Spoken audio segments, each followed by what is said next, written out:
This is a Sound Legacy production. Hello and welcome to the Sound Legacy podcast. I'm Andrew Couch, about as close as you're going to get to a host. I've got a little podcast here, and it's about a few things. One, it's how middle-aged dudes make new friends. No pressure on your account. Also, and more importantly, I want to do three main things. I want to meet my elders, also not applying to you. Secondly, I want to hear great storytellers apply their craft. Three, I want to celebrate people who do good in our community. And you're two out of three of those things. You're certainly not my elder, but you are a very good storyteller, which I've seen your work. And you're doing good in the community. This is Alex Duvall, by the way. Welcome. Hello. Hi. We'll cut in some applause right there. I just want to say thanks for sure for coming over and for this lovely contrast we have going. I call this outfit television in the 80s after midnight. You know, it just goes to static. Oh, I can see that. Yeah. Absolutely. It's like and I am Jelly Bean not Wars. that. Yeah, and you have, what'd you call it? Toddler core. Toddler core. Dopamine dressing. Yeah. All the fun. Someone said no to me too many times. Yeah. That's really what happened. Yes. That's what happened. Yeah, well, we've got plenty to discuss on that front. So I didn't even introduce or say what it is that you do. What do I do? What do you do? Well, and you sent me a really nice little bio. That was quite nice. And you didn't send it too soon, which I appreciate it. You got it right. Oh, yeah. When I was wondering, is she going to send this? Boom, there it is. And you're a mom.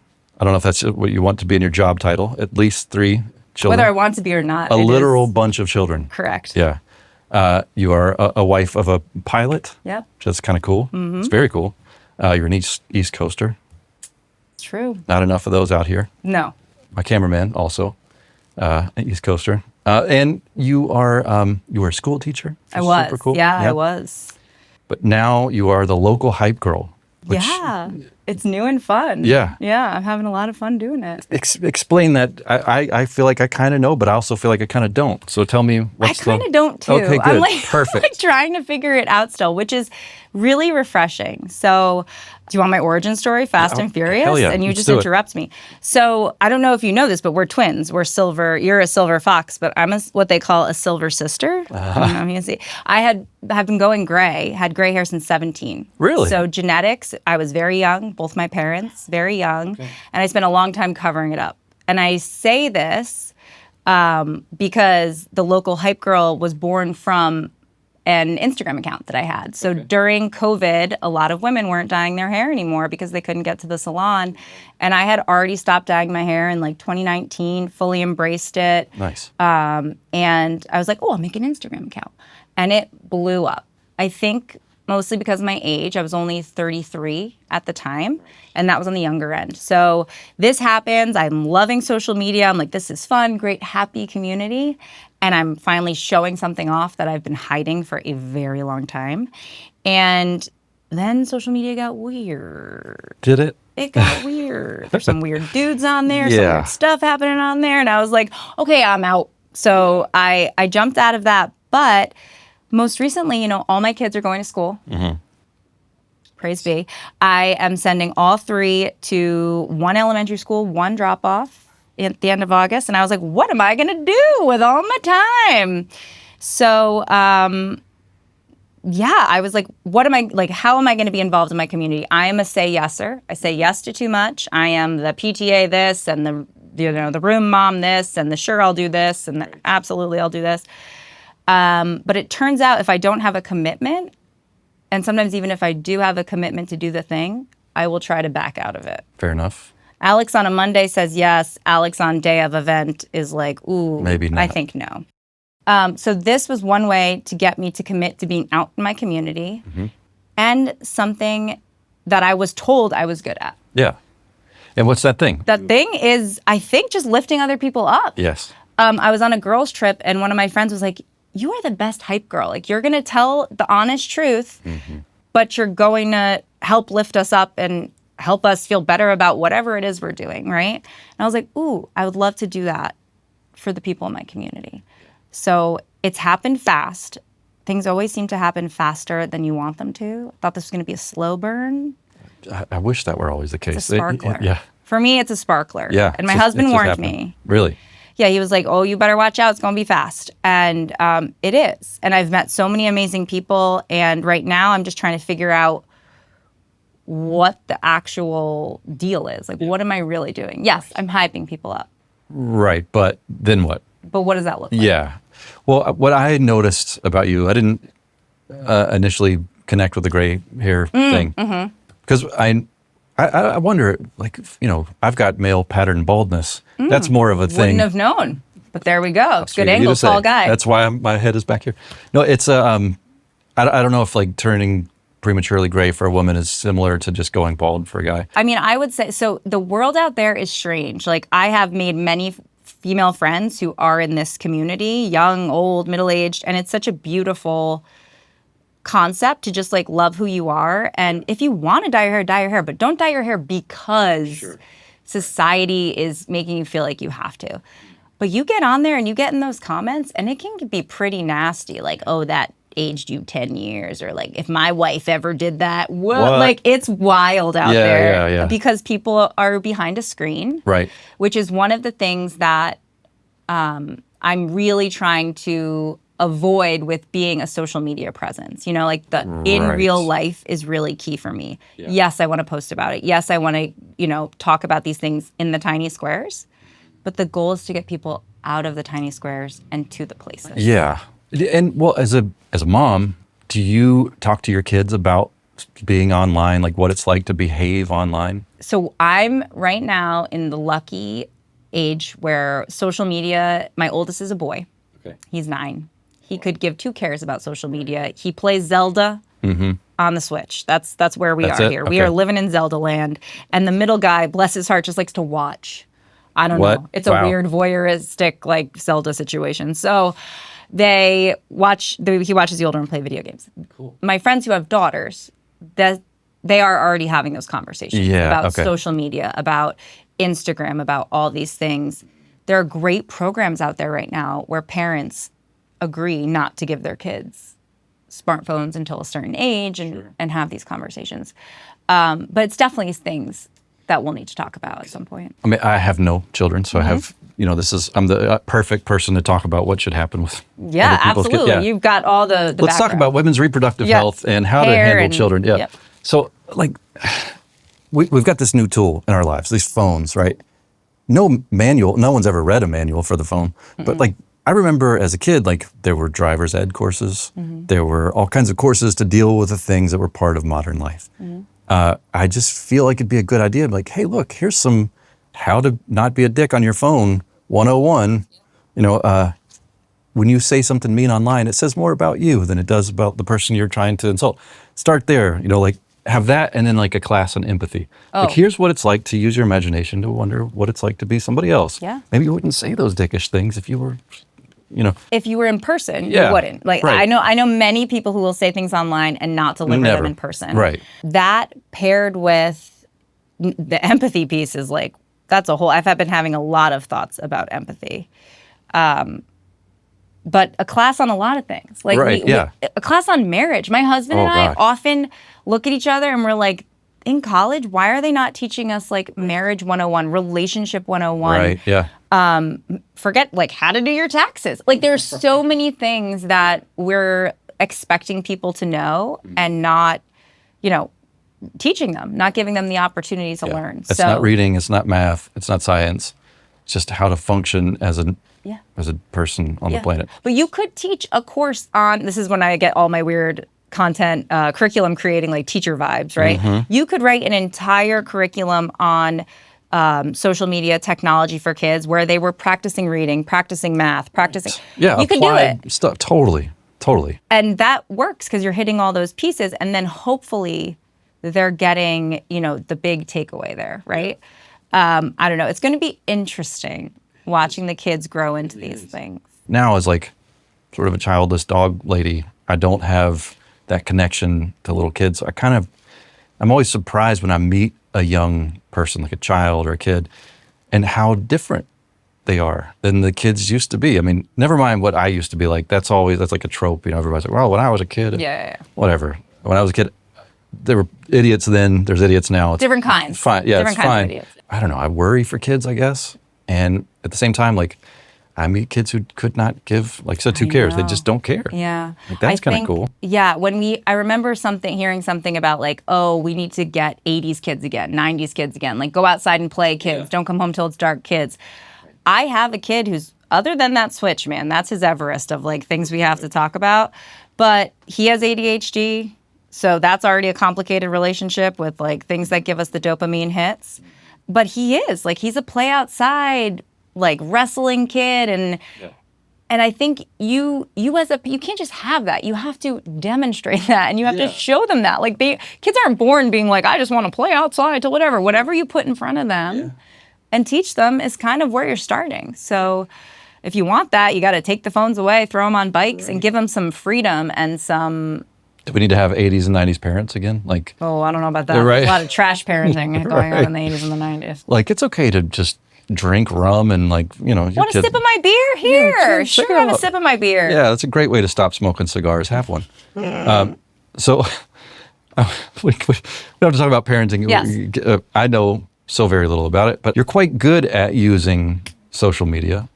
Yeah, it's You're telling little micro stories, right? I mean, everything that is entertaining is in some sense storytelling, but you've got this like, let me ask you this. Are you ADHD? I am. Okay. I'm super ADHD.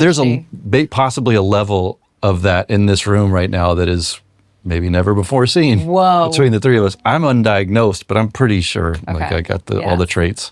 I mean, Mike's shaking his head. in I'm a way very that's- diagnosed now, but I'm a late age diagnosed female ADHD. Wow, that sounds That's more because clinical. we're difficult to diagnose. I think like there are some things that are hard to diagnose, but like Is that in general? Like it's just I got lots of diagnoses, I'm sure, in there, but Yeah. one of them is ADHD. Okay. And it was hard as a child. I have moments now where I can look back with the diagnosis and go, oh, absolutely. Like, who were we kidding if we knew what we knew now? Like in the third or fourth grade, I think it was fourth grade, Mrs. Poblowski, bless her heart, hope she's still around, she moved my desk outside of the classroom. Like, it wasn't like I got to spell, like, she physically was like, You gotta you get out." are narrating this entire class and it's distracting to everyone. We're going to go ahead and move you out. And like that social butterfly tag, I recently, my dad will probably listen to this. I recently decided to let out into the world that, and I was afraid to tell my dad this for a long time, my senior superlative was most dramatic. Never told him, hid it in my yearbook. And most recently I opened my yearbook and I was like, oh, that tracks now. I remember hiding, that tracks. And I was someone who was just like, I remember walking up there so embarrassed. And it all is me. Like my husband says about me, Alex never lets the truth get in the way of a good story. I never lie, but I will find the right parts to exaggerate and make sure you're paying attention and make sure I'm drawing the connections for you because storytelling. it's storytelling. It's storytelling, right. So Yes. what I noticed about your approach online, I mean, for one, it's extremely colorful and it's very like, you notice it. Like, okay, something's happening here. But it's also, it's funny. You've got an approach, you've got kind of a worldview that comes across. So it's not like, the reason I asked if you're ADHD is that like a lot of times with ADHD, there's not like a through line other than it's like crazy. But you have a through line. I do? Oh, thank God. No, there is very much so. And like there's a style of humor, which I appreciate. And there's a through line of like, it's literally trying to connect. You hit that beat like, hey, we're trying to connect people here. We're trying to do this thing. Don't forget. Oh, by the way, I know this is crazy, but we're trying to connect people. Where does that come from? How do you know how to do that? Well, I tell people that having taught fifth grade is a tough group of kids. These are your 10 and 11-year-olds, top of the school, big dogs on campus. We know everything, hitting puberty, all the things. If you can stand up in front of a room of 30 of those monsters and get them to pay attention to you and teach them something, you can do anything. Like, there is no fear anymore. So I think the removal of the fear of messing it up, that's huge. Just like, okay. And then when you're doing things for the right reasons, it just works out. Like, I know that sounds so silly and cliche, but like when you are doing something because, and you can be making money doing it, don't get me wrong. Like right now I'm not, to be honest with you, but like if you are doing that for the right reasons, that's great. And it just seems to work out when you're doing it that way. It's a when good your approach. heart's in it. You and I met in person for the first time, I think, like 10 minutes before we started this podcast. Yeah.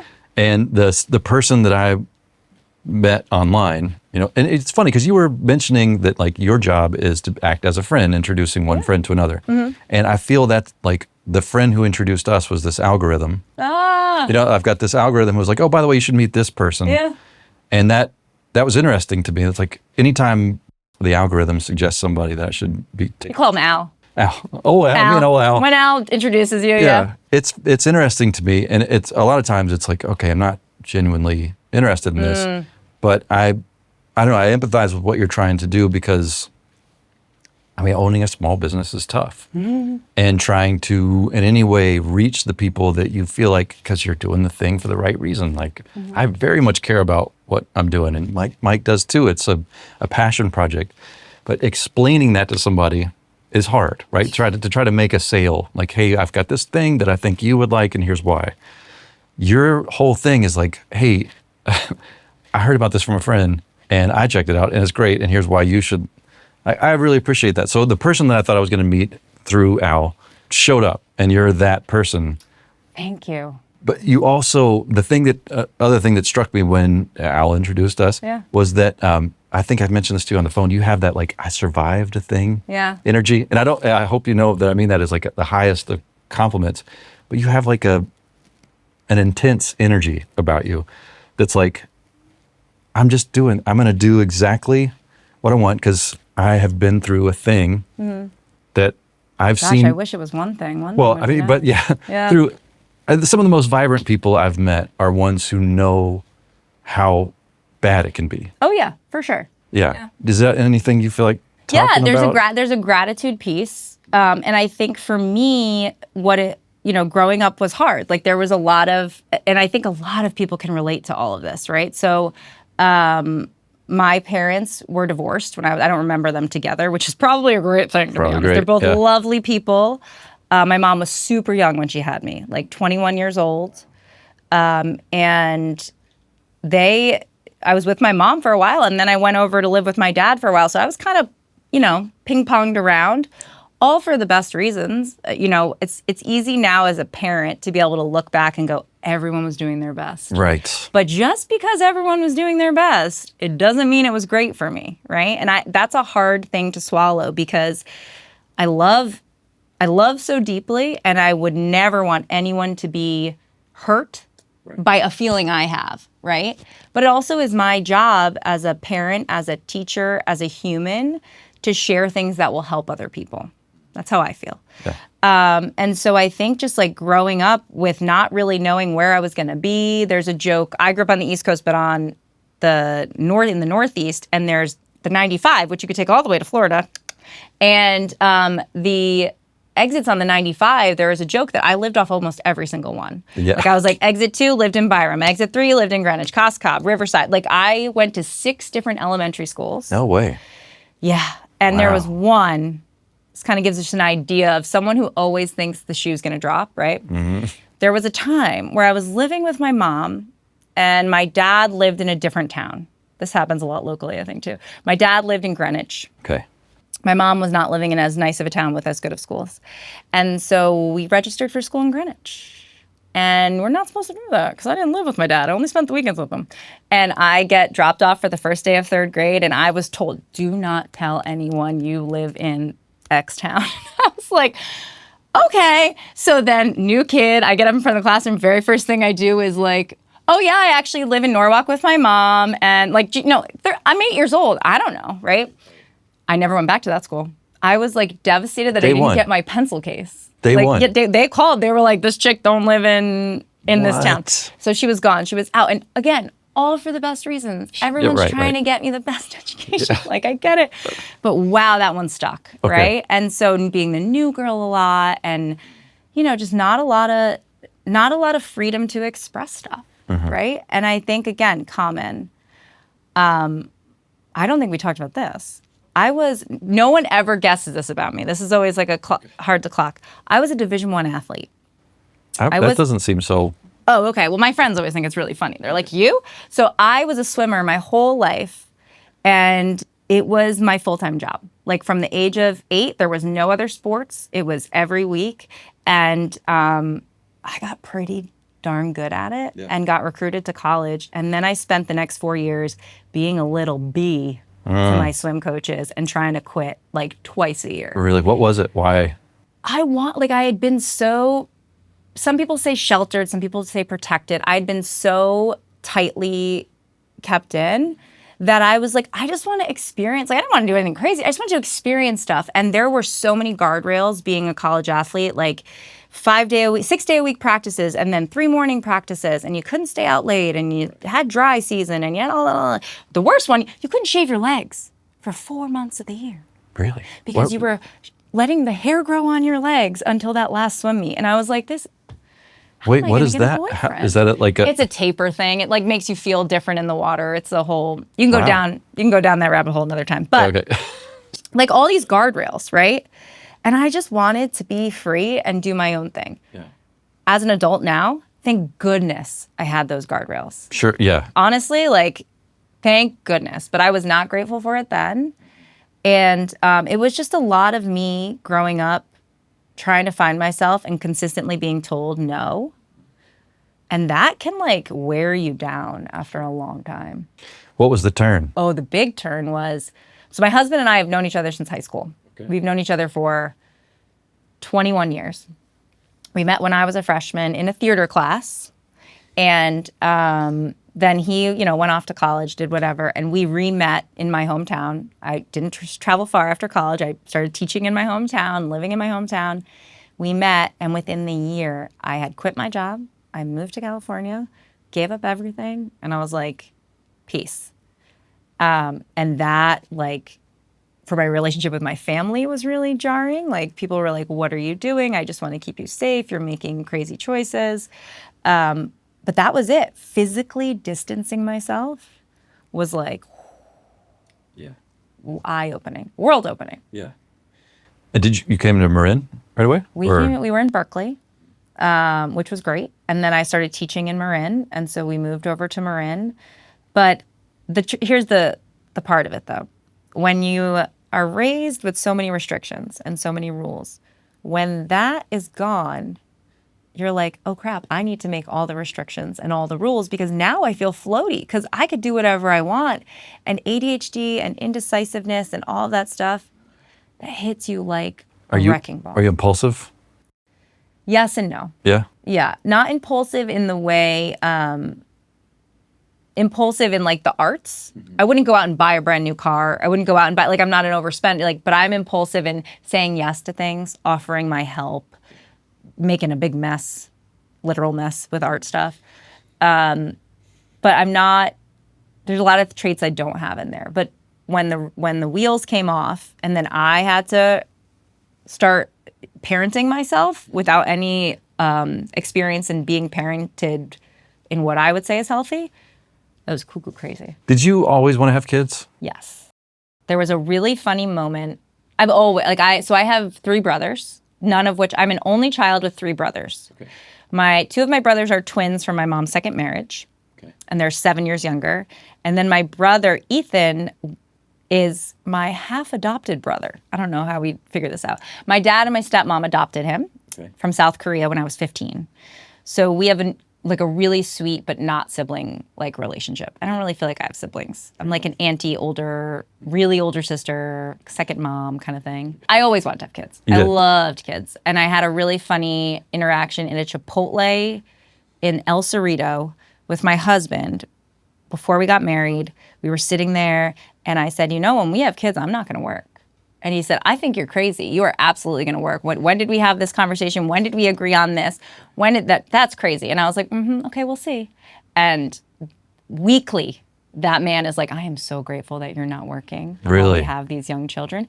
It's so hard. Yeah. It is not like, it is, my friends, I have amazing friends, smart, driven, beautiful women doing all sorts of things. And the ones that work these time-consuming, high-power, go them. It is a full-time job to manage a house, to make sure everyone's getting where they're going, to make the lunches, to do all this stuff. I think they're magic. Like people are always like, I can't believe you do all this stuff you do. I'm like, I have friends who are working full-time jobs. Yeah. and they're still doing all this. I don't understand how people have children. Like I just We talked about this on the phone. yeah, like that idea that whatever you think you're stressed out about, there are people doing that with children. Like bigger things than you're currently doing also with children. Like my wife and I, every once in a while, and we call it being selfish. Okay. It's like, yeah, because we will do anything for anyone if within reason. Just be cool. But, we care a lot about other people, and but we are very selfish. We want to do what the hell we want to do when we want to do it. I'm raising a geriatric dog. I've got a friend who's like, my daughter's not my purpose. Like, I'm going to be a great father. I'm going to give her everything, but she's not my purpose. I have other shit to do. But like your friend and like my friends who work these full-time jobs, and thank goodness me now, when you're doing something you love, you're better. When that is not your sole focus, your parenting and your children, you become a better parent because you are fulfilled in these ways and you're not making them your fulfillment. Right. And in the same way that when we talked on the phone, you and your wife decided not to have kids, it's a lot more intense, but similar. I'm not making my own podcast. It is a commitment we make, right? You have chosen, hey, I'm not going to have kids. I'm not going to go down that road because X, Y, Z. This is how I feel. My gift is I will not do a podcast because no one needs that from me. Well, and you should get an award for not doing it. There should be a not podcast of the year award goes to the local hype girl. I mean, there's so many out there, and it doesn't take away from how proud I am for other people doing it. If I started something like that, with the amount of projects I start, goodness gracious, with the amount of projects I start and then don't go back to, it would be one podcast once every 3 months. And half the podcast, me talking about why I haven't done a podcast for 3 months. It just would be crazy. That's the premise, the excuse. Here's why. Oh my God. Here's why I've not been recording. No one needs that from me. There are so many other places I can be putting my energy. Well, let's talk about that energy. Yeah. So the local hype girl, the thing you're doing. So you kind of gave me an idea of what prompted that, but the shape of it, the thing that you're trying to do, why local businesses? Because you're focusing on stuff that's good for moms, but also stuff that's just good for people to check out. Hey, know about this place. Why that? So a couple things. So I love Mill Valley. And specific to Mill Valley, because that is where I live. I've been hearing for a long time, I have to spend minimal time on Nextdoor, because Nextdoor is a very dangerous place, Andrew. Weird I don't know if place. you hang out there, but whoa, baby, coyotes, Scotch broom. I remember when the days were simple. This was before COVID. It was just the coyotes and the Scotch broom and the fire hazards and the kids riding the bikes too fast. Wait, what's Scotch broom? Hang on. Scotch broom is this yellow flowering plant, and they were trying to shame people. If you were hiking and not cutting down Scotch broom and taking it with you to save for fire prevention, you were a terrible person. How dare you walk past that Scotch broom? I mean, it. Okay. Next is a crazy place. Oh, it is a crazy. Okay. Mill Valley specifically, I was hearing a lot we're a beautiful town. A lot of tourists come here. What's actually going on here?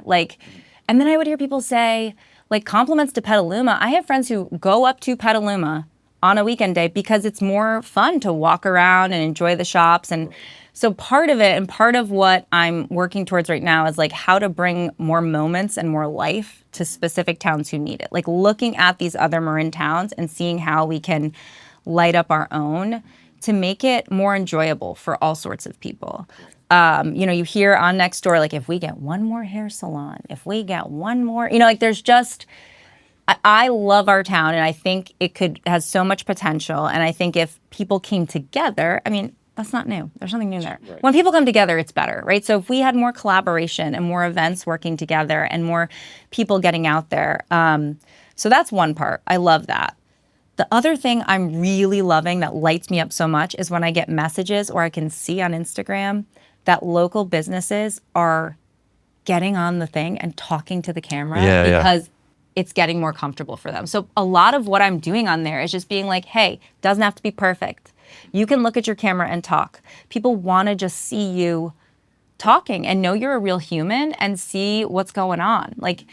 Everything doesn't need to be aesthetically perfect and, from a magazine. It doesn't need to be that way, because that's not real. So my hope is that to collaborate and work with lots of businesses to make it just feel more alive. There are times where the town feels more alive, and I'm sure every town can say that. But then there's I don't go to downtown Mill Valley to go to downtown Mill Valley. I go to downtown Mill Valley because I need something from somewhere. And I don't want that. And once we decided to stay, we're locked in. You know, my oldest is going into 4th grade. We're not moving. I need to like plant my feet. You don't want them to have the same 101 thing. I went to this school, I went to this school, this exit. Yeah. That was that You're heading that direction. truly was part of my parenting decisions. I was like, I went to so many different schools, and I love the fact that my kiddos are going to have like a support system and a community. And me too. My parent friends are awesome. That's cool. I think about how expensive it is to operate in this town. Like, I'm in San Rafael. This office that we're in is extremely affordable. Like, uniquely, I almost want to apologize for how affordable this place is. That's not the case in Mill Valley or Larkspur or so many of these other towns where, like, to start up a small business that would draw in the sort of people that like Petaluma does, because those are, I mean, I'm sure they're high, but they're more affordable rents for a small business to make the risky bet on this brick and mortar location. Yeah. But the payoff is huge because Petaluma's rocking. It's fun. And there's like a vibe and a thing happening. It's hard to pull that off here. It really is. And in lots of it. In San Rafael, for one reason, because it's bigger and there's little pockets of places, right? And you kind of have to define your little neighborhood area. But Mill Valley too, and then Corte Madera and Larkspur are so small. I have been looking at percentages of like how many businesses are in each town and kind of trying to figure out the vibe of it to try to see, you know, where there is areas for improvement, not in like changing out businesses, but just who to collaborate with and who to bring together. And big plug, because I'm not like, I don't have to have a brick and mortar. I'm a member of the Hivery in Mill Valley, which is this fabulous women's co-working space. I only have great things to say about this, but that is a place where I wish men had that. Yeah, that's one way to make friends in your middle age. If there was a male, like that version, because these women come together, they're all doing different things. They're all using this one space as their home base. If they're not selling, you know, like a store or whatever that is. But that has been eye-opening because you get the energy of all these people trying something new and stretching themselves in interesting ways. It's super cool, but it's a huge commitment. I have a lot of friends who have tried to open businesses in Mill Valley, who are still trying to open businesses in Mill Valley, and I'm sure it's similar in other towns. And we watch things open and close all the time. All the time. Like a restaurant open for 2 months, and you're like, okay, like, whoa, that was a flash in the pan. And a very expensive flash in the pan. Right? The risk on that. Yeah. So you've got something cooking. Yeah. Can you say it? Is it time, or is it too soon to say? Well, I've got a lot of things cooking. One of them, though, do you want me to tell you what the big thing is? Of course. Okay. So this is my dream, and this is a weird dream. But my here dream for weird dreams. So my weird dream is that I want people to hire me to be have you ever seen the show What We Do in the Shadows? No. No, is that the movie? It's this show with Matt Berry. It's a very funny show about vampires. Genius. Vampires. He is such a genius. Vampires in Long Island. Okay, yeah. There's one vampire that doesn't suck blood. Okay. He's called an energy vampire. And what he does is he talks to people and bores them out, and he sucks their energy. Okay, I'm the opposite of that. Yes. And this is what I want to be. Like I'm like a giving energy kind of person. What is the opposite of a vampire? I don't know. Like an energy sprite, an energy Right. fairy. Yeah. I don't know. Okay. Something magical and colorful, obviously. Yeah, but clearly. I want people to hire me to go to their events to basically be like an energy catalyst, like a social catalyst, like an energy fluffer, like something that could get. I know. Sorry, it's a good analogy though. But like we're workshopping. We're workshopping. We're not sure. We'll keep talking. But when someone comes into an event, whether it's a work event or a social event, there is an awkwardness if you're not coming in a big group. Right? We've all experienced that. We've all kind of gone in and been like, okay, who do I talk to? Where do I go? I guess I'll stand by the food, stand by the drinks. That could end you up very drunk very quickly, right? Yeah, if that's what you're going to lean on. But I have and it's so hard. Listen, it's so hard. I have a talent. Oh my gosh. It's fine. I have a talent. Yeah. I have worth. Where I can get a group of people talking, find their commonalities, and then peace out. And let the magic happen. Right. Like that. And I think it's an elementary school teacher thing. Like the first day of school is so super awkward. And the amount of icebreakers that don't feel like icebreakers that I've done with kids are too many. And I've been doing this at events without being paid. I just go for free usually. And then I walk around and just get people talking. And then I kind of move on to the next group, get people talking. But the thing that I think for businesses that they would want, one, they want the event to be memorable and happy and all those things. But it's like being a positive mole Yeah. in that event. Like I'm going to hear lots of things. I'm going to hear questions people have about the business. I'm going to hear what they're loving, what they're not so. And then if I were running an event in a business, I would want that information after. Yeah. You want to just enjoy your event. You want to be present and talk to people. You don't want to move people like through the room. You don't want to carry those conversations. You don't want to try to get intel, for lack of a better word. But that is something that would be super fun for me because I just love meeting people and talking to people and hearing what they think. And I think it would be beneficial to businesses.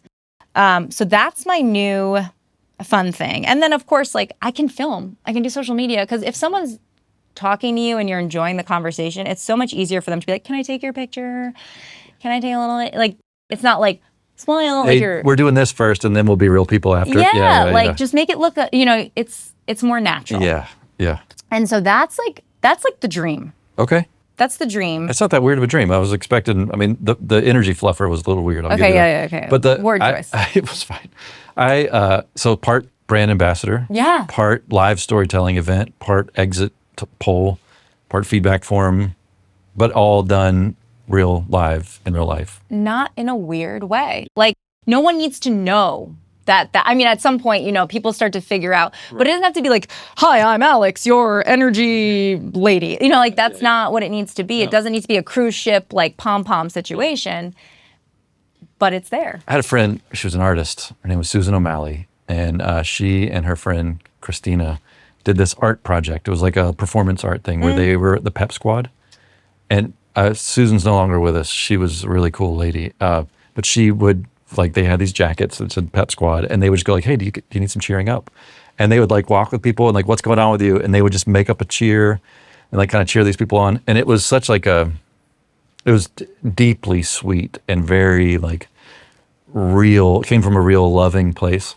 But you're kind of doing something similar in that like, hey, starting a small business is hard and crazy and you're brave for doing it. And, I want everybody to know your story. Let's talk about your story. Let's get people together. I love that impulse and that notion. I love that idea. This like... Oh, the Pep Squad? I'm currently painting a Letterman jacket that says the local hype girl, so I'm feeling this. Oh, you should look up Susan. There's a book coming. Yeah, Susan O'Malley. Her friend, Christina, is like one of the greatest friends. So I know you lost a friend tragically as well. Susan's passing was extremely tragic. And her friend, Christina, who's like, she works for Chronicle. She's a really interesting woman. Has been the greatest steward of legacy that I've ever seen, like one friend do for another. She got her in MoMA. Like she did these amazing pieces where it'll say like, it is possible in this big, bold, bright letters, like these great pieces of art. Advice from your 80-year-old self, like all these really great things. And so Christina has like just stewarded her art into the future. And there's a book coming out.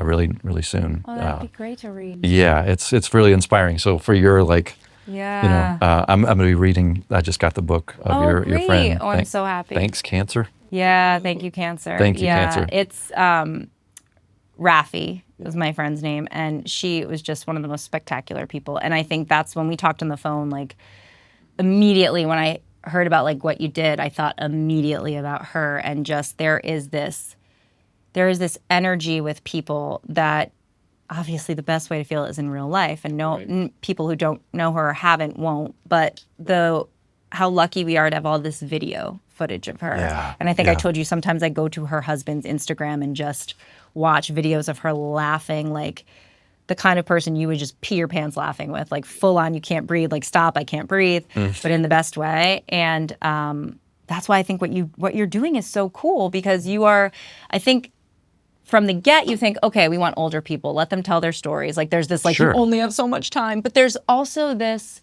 beautiful, like, why have to put a bow on it? Tell one part of your story. Tell a piece of a story of someone we lost too soon. Tell the story of just, I don't know, like a senior year of high school. Like whatever it is. I think that's cool. Imagine your grandfather looking down the barrel of a camera in his 30s and talking to someone who doesn't exist, a future person, right? Like, it doesn't have to be your grandpa when he's an older adult. it could just, you could write right now, like your kids presumably will one day have their own. Like, the idea of these future people existing. And like one of the things I'm always telling people is like camera is an eye, a microphone is an ear of a future person. Oh. So you have this like link. Yeah. And Mike is really good about making this analogy, like the oldest person that you remember, that linking someone, the youngest person that you'll ever know, that's like 5 generations of people suddenly connected through story. It's a really hip thing to do. And so, yeah, we could talk about that. No, This is about you. This is not about. Okay, but I really want to talk about that too. But yeah, we can do that. But I'm gonna let you out of here because I know you've got a busy life and many things to do. Got a busy life. I don't know. What am I doing today? The thing that you're trying to do for people resonates with me because it's not about you. It's about how you can be useful to others, which I think is like you're imagining yourself in what it would be like to be a small business owner doing X, Y, or Z. That's like the highest and best use of imagination is empathy. Mm-hmm. And you're empathizing with small businesses and lending your talent to tell stories and be as alive as possible, saying yes to make it better and help people You're learn about it. helping me right now. You're doing it. I'm glad you noticed. How's this interview going? I know. Oh, this is a great interview. Is it a great interview? Awesome, this is my first podcast, and I'm Say giving more. it 10 out of 10. Yes. 10 out of 10, my first podcast. Wonderful. I'm really, I think part of it is like, I'm not a hustler. I knew I was never a hustler. I had a brief stint with some MLMs where I didn't really know what I was doing, and I was a terrible, people were like, I want what you have. And I was like, but I don't want to sell it. Right. But I'm really good at other people. Like I'm really good at being like, but this person is awesome. Yeah, it's way better. And also ADHD. Imagine you're like this person and this person and this person and this person. It just like feeds. It just all makes sense. Yeah.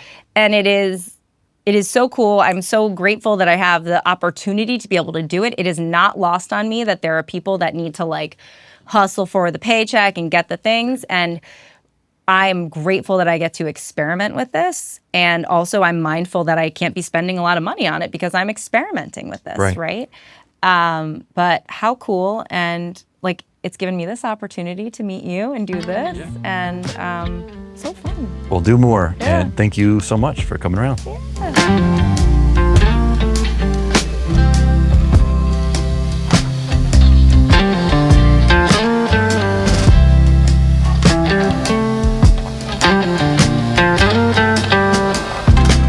Produced by Sound Legacy, San Rafael, California.